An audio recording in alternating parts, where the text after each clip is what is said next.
এখন বাসাতেই যদি দোকানের মতো পারফেক্ট খাজা বানিয়ে নেওয়া যায় তাহলে বাইরে থেকে আর কিনে খেতে হবে না। আসসালামু আলাইকুম এভরিওয়ান, তাহলে চলো দেখে আসি খাজাটা আমি কিভাবে বানিয়েছি।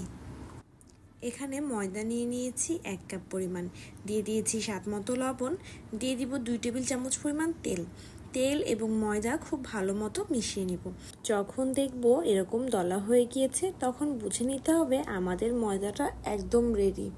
এবার অল্প অল্প করে পানি দিয়ে নরম একটা ডো তৈরি করে নিব। তারপর উপর দিয়ে একটু তেল দিয়ে ঢাকনা দিয়ে ঢেকে রেস্টে রেখে দিব 30 মিনিটের জন্য। এই ফাঁকে চলো আমরা খাজার জন্য শিরাটা তৈরি করে ফেলি। সেজন্য এখানে দিয়ে দিয়েছি 1 কাপ পরিমাণ চিনি, সাথে দিয়ে দিলাম হাফ কাপ পরিমাণ পানি, তারপর একটা এলাচ দিয়ে দিব। এখানে দিয়ে দিয়েছি 1 টুকরো পরিমাণ লেবুর রস, যেন চিনিটা আমাদের দলা হয়ে না যায়।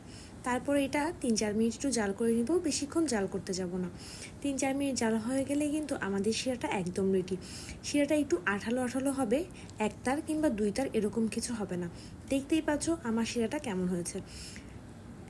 এবার একটা মিশ্রণ তৈরি করে নিব। সেজন্য দিয়ে দিয়েছি 1 টেবিল চামচ পরিমাণ রান্নার রেগুলার তেল, সাথে দিয়ে দিয়েছি 1 টেবিল চামচ পরিমাণ ঘি, তারপর দিয়ে দিব 2 টেবিল চামচ পরিমাণ ময়দা এবং ঘি খুব ভালো মতো মিশিয়ে একটা ঘন পেস্ট তৈরি করে নেব। 30 মিনিট পর আমাদের ময়দাটা কিন্তু একদম রেডি। দেখতেই পাচ্ছ এটা কিন্তু অনেকটা সফট হয়ে গিয়েছে। এবারে ময়দাটাকে আমরা ছোট ছোট করে কয়েকটা ভাগে ভাগ করে নেব।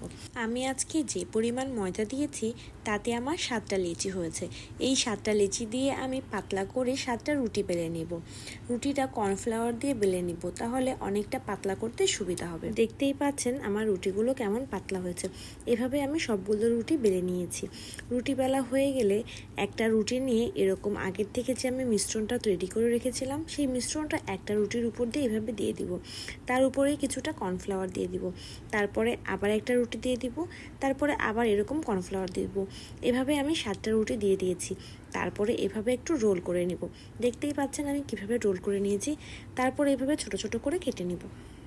তারপর এখান থেকে একটা টুকরা নিয়ে আলতো হাতে একটু বেলে নেব। দেখতেই পাচ্ছেন আমি কিভাবে বেলেছি, খুব বেশি জোরে বেলতে যাবেন না। এভাবে আমি সবগুলো বেলে নিব। তারপরে চুলায় একটা প্যানে বেশ অনেকটা পরিমাণ তেল গরম করতে দিয়েছি। তেলটা একটু গরম হয়ে গেলে একটা একটা করে আমি আমাদের খাজাগুলো দিয়ে দিব। একটু সময় নিয়ে ভেজে নিব। দেখতেই পাচ্ছ খাজাগুলো কিন্তু বেশ অনেকটা ফুলে উঠেছে, আর দেখতেই পাচ্ছ এটা কিন্তু একদম পারফেক্ট হয়েছে। একটু লাল লাল করে ভেজে নিব।